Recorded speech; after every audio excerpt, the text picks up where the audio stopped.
opposition parties say President Cyril Ramaphosa is incapable of leading the country. They say his tenure has been marred by corruption, inconsistent power supply, and a high crime rate.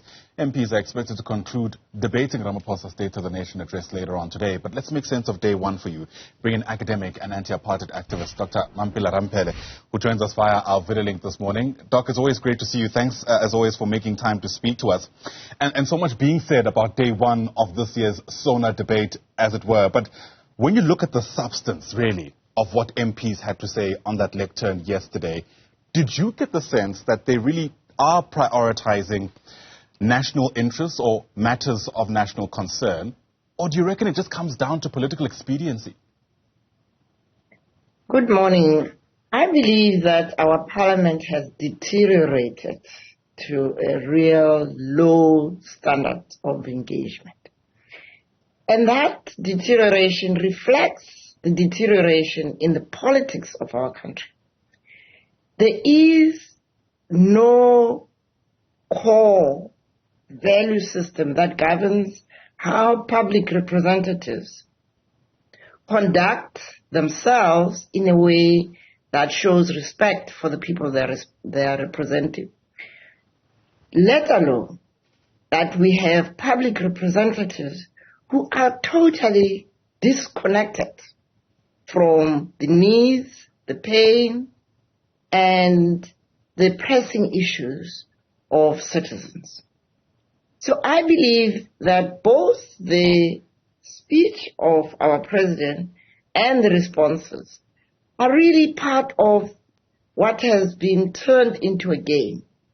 Just look at what's happened to the total undermining of the voices of citizens in terms of the past local government elections and the outcomes thereof, and the coalitions that are becoming ding-dongs, all in pursuit of access to the resources of the metro budgets.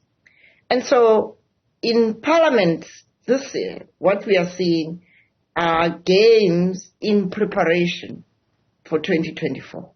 It's very painful for those of us who sacrifice our youth for a South Africa that would focus on achieving social justice for everybody.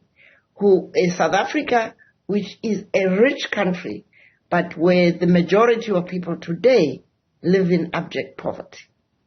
So I'm very pained by what I'm watching.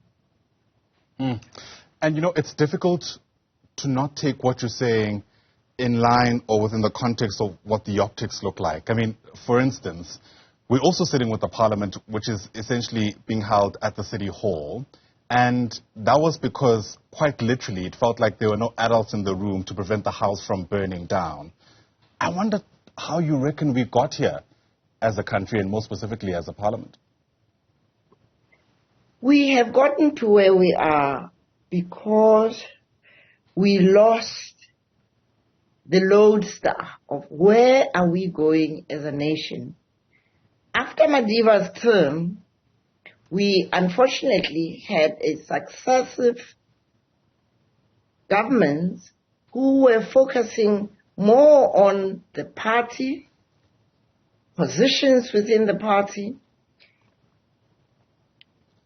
hollowing out state-owned enterprises to sustain a party which shouldn't even have been an issue that's considered as appropriate.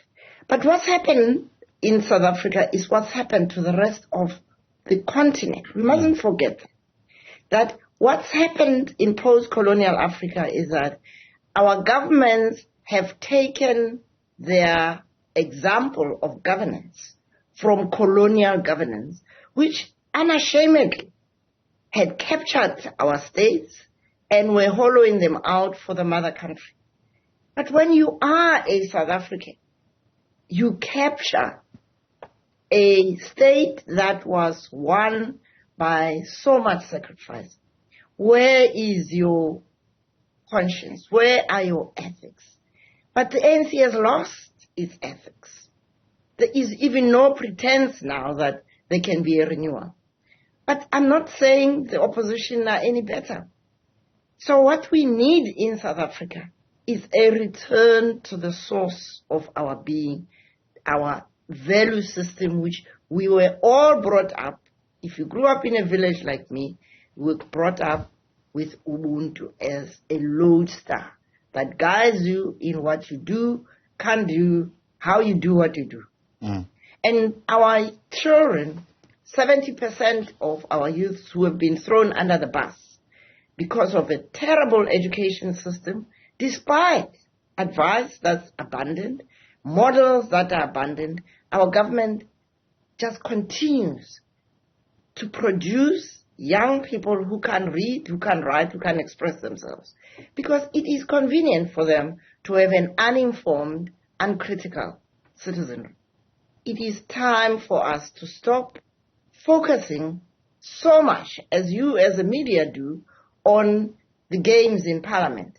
You can make a comment about it, but the amount of time you spend on it, rather than spend on what young people are doing themselves to pull themselves out of the mess that we are in. I really would like to see a lot more of those positive stories aired on our media so that people can regain their hope. We need to have something that we focus on that can help us return to a shaping the future that our children's children can be proud of. What's going on in Parliament, in government, is shameful, is tragic, in the midst of all the needs that we have. Yeah. All right, I guess the discussion around media freedom is one that could be had, or media coverage during this moment. But I can almost hear some of the MPs pushing back against some of your assertions, arguing that Parliament is a place of contestation, and sometimes that manifests in ways through which it played out yesterday. What's your response to them? Contestation on ideas, on issues, not contestations on personalities, on personal attacks. Many of those MPs, if you were to sit them down, like you are talking to me now, and ask them serious issues-based questions, they wouldn't be able to respond. I mean, how is it possible that 2 years after Parliament burned down, we still don't know what happened, how it happened, or how we could have had a national key point without police watching somebody who was there for days with undisturbed. So we are talking here about a country that has lost its way. We mustn't pretend otherwise, because then we will not take the appropriate steps. The appropriate steps that are called for now a total renewal driven by citizens. I'm not talking parties. Look at what Parliament has done in terms of the requirement by the Constitution to change our electoral system so that citizen voices can find their way in the people that they elect. But Parliament is addicted to party politics. So the parties have supplanted citizens in terms of the voice that matters in shaping our country. So that kind of parliament is a parliament that is not representative, certainly, of my interest and of many people's interest. We need to rethink. We have come many times as a country from worse places. Let us, even now, as citizens, mobilize for 2024 to make sure that we have public representatives deserving of the name. And us as citizens, particularly young people, have to work day and night, like we did in the 70s and 80s, to mobilize for change in the country. Yeah, it's so interesting. Most of us will point to 2024 as this one opportunity we have, this final opportunity, some might say, to really turn the tide, so to speak. The concern, the irony perhaps, of course, is that as many people watch the National Assembly descend into what's been described as chaos in some instances, there are many other people who are becoming disillusioned about participating in the country's political or electoral system. I mean, I wonder how we work around that particular issue, because it almost sounds from what you're saying that therein lies the solution, in actually participating and not in drawing back. South Africans have to take ownership of the country. If we take ownership as citizens, we can't afford to be disillusioned. It's like saying, I'm disillusioned with my home because my children are messing around and therefore I don't care what happens. That's not an adult response.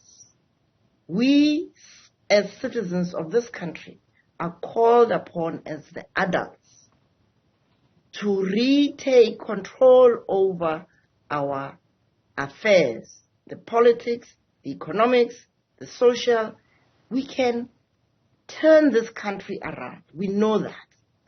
Look at what's happening in countries like Zambia that have come, the citizens organized for years on end to reclaim their country away from political opportunists who for years on end were messing around Zambia. They are now reshaping Zambia into a real, respectable, beautiful country that it is. We can do it. It's a question of focusing on the country that we love. There is no country as beautiful as South Africa, as rich as South Africa. But what is needed are the citizens to step up. All right, loud and clear. Dr Mamphela Ramphele, thanks very much indeed, as always, for speaking to us. Appreciate your insights on this Wednesday. Dr. Ramphele is an academic and an anti-apartheid activist. Once again, thanks for your time.